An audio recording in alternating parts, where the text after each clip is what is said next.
very, very against. The Republicans didn't have 60 votes, but it passed.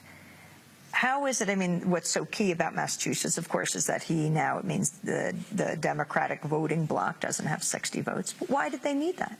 Well, remember, we were being led for 8 years by a president who barely was a C- student.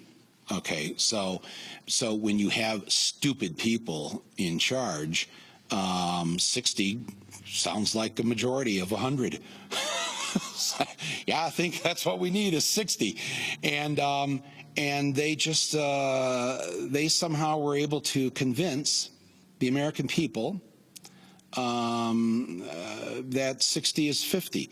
I think, all kidding aside, that this is another example of the Democrats are essentially a bunch of wimps. They don't have the guts. They don't have the courage of their own convictions. They're disgusting. I'm embarrassed. I want really nothing to do with them. And if they don't find their spine, well, they're in for a huge surprise in November. It is Michael Moore, the Academy Award-winning filmmaker. We sat down together on Sunday morning here in Park City at the Sundance Film Festival. We'll continue with our conversation in a minute. My sword and shield down by the riverside, down by the riverside, down by the riverside. I'm gonna lay down my sword and shield way down by the riverside. Ain't gonna study war no more. I ain't gonna study war no more. I ain't gonna study war no more.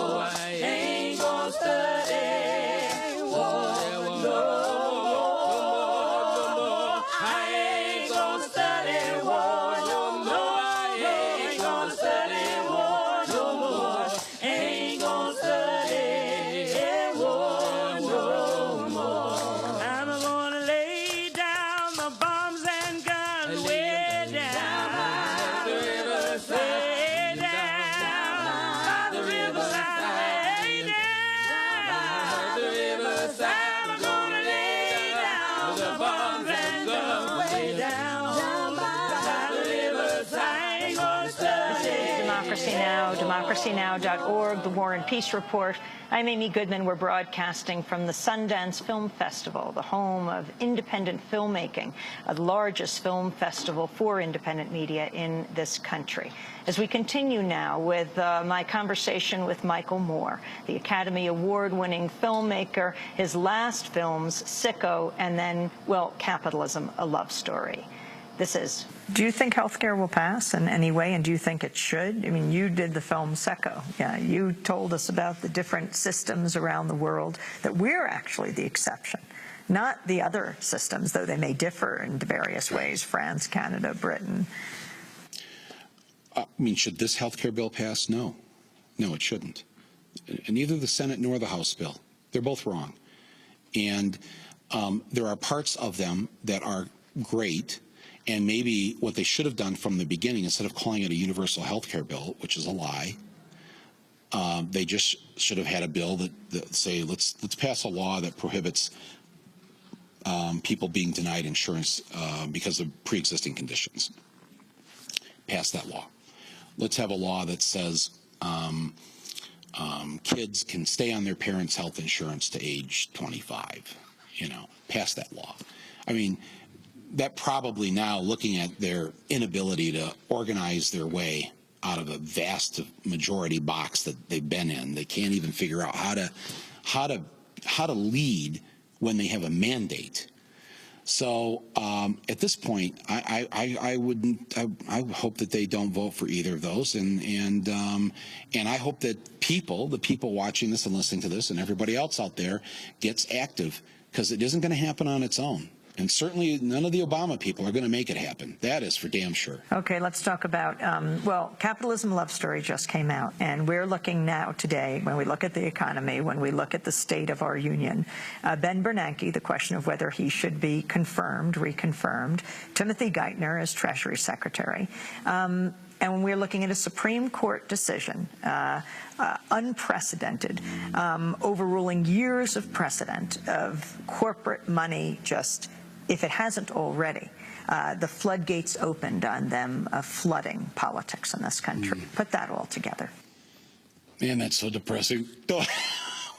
It's like the way you, I mean, you just, this last week has been a rough week for democracy. I mean, I would be lying if I said that I wasn't in a total state of despair at this moment. And I'm not usually one that goes there. I mean, I'm usually like, you know, let's go. I have that Supreme Court ruling, and the disgusting part of it is how I got dragged into it. That the whole argument before the Supreme Court and the justices and the attorneys for the other side discussing Fahrenheit 9/11. I don't know if you've explain the whole thing. Well, the Supreme Court case that was decided was based on the fact that the Federal Elections Commission declared this anti-Hillary ad an ad, and the other side they were calling it a documentary.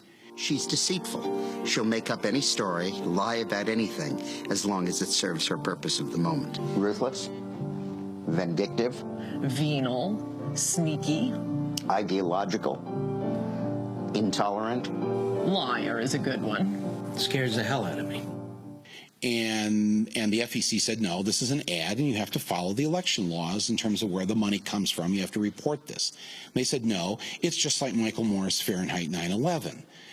That was produced and distributed by a corporation, the Weinstein Company, et cetera, et cetera. And so the justices, they all had this discussion about why did Michael Moore get to distribute his film and not have to deal with the FEC? And they did. And that was the case that was decided. The justices decided, yeah, that's not right. And so we're just going to now open up the floodgates and let all this money pour in. So So you're the cause of this?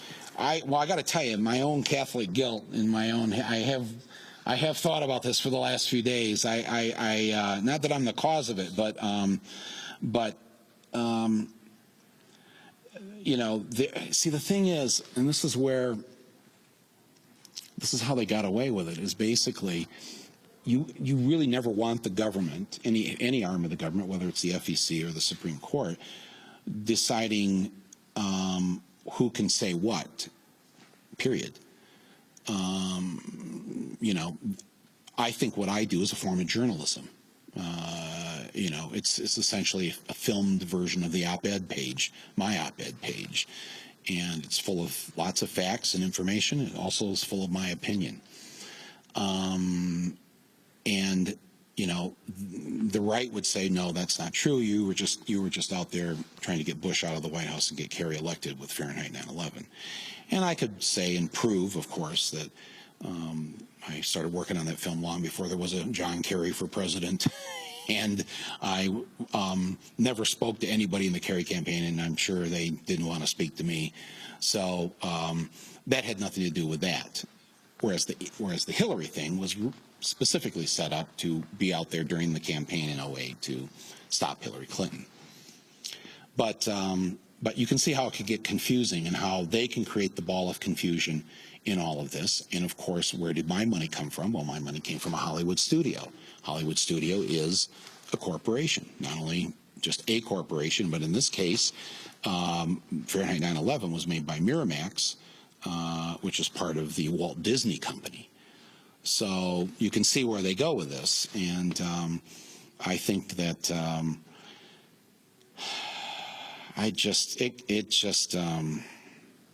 I hate it when the other side, they're so, I mean, I hate it because I also in some weird way admire them. They're so good at what they do, the evil that they perpetrate, their ability to rally people, and of course the amount of funding that they receive. Yeah, just to make this clear, the Walt Disney Company, once they saw Fahrenheit 9/11, Mr. Michael Eisner said, we in no way are ever releasing this movie. And as everyone knows the story, you know, we made this public, and he had to admit that they were trying to censor the film, and then I was able to get the film out because of a public outcry about it. So we will never have the resources. I just got a phone call from a freshman congressman in Michigan, a good guy, who beat the incumbent Republican in '08, asking me for a donation for his reelection this year. And I just felt like, why? Because I have whatever amount of money I could give you, or everybody else in here, or people we know could give you, will never, ever match what corporate America has. If that's really the new rule.